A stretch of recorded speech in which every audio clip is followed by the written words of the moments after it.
just to get into a little bit more, expand a little bit more into what he's talking about here. So a big part of their agendas, Agenda 21, Agenda 2030, America 2050, seem to require a surveillance state. And that's just one area where I felt like the blue-collar people could make the biggest impact. So if you look at like an economic boycott, a financial boycott, like is happening now with Bud Light or Jack Daniels or Hershey or any of them, right? That sort of happens organically. People are aware of that and they boycott on their own. People may not be aware of some of these agendas, these UN agendas, and what that really means in these 15-minute cities. And when we give them that element of control, what that could mean for the next generation may not mean it for us, but certainly the infrastructure is there. So what I want to do is build a platform so that agendas and what that really means in these 15-minute cities, and when we give them that element of control, what that could mean for the next generation may not mean it for us, but certainly the infrastructure is there. Most of the infrastructure that we'll have in 10 years is already out there today. So we really need to make more efficient use of what we already. Most of the infrastructure that we'll have in 10 years is already out there today. So we really need to make more efficient use of what we already have, digitize that infrastructure, make it more efficient. The O&M piece, we've got to drive down the cost there. The future of mobility is as well, and mainly, the walk capability in cities, the bike capability in cities.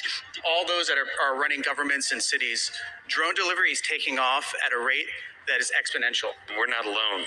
General Motors and Ford, the major manufacturers all over the world, have committed to sunsetting internal combustion engines and being fully EV by the end of this decade.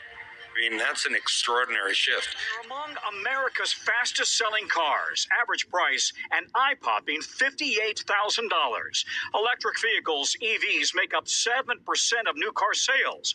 Now the Biden administration wants to accelerate the green revolution with tougher emission standards. And industry sources say requiring that EVs make up at least 54% of automakers' new car sales by 2030, 2/3 of sales by 2032.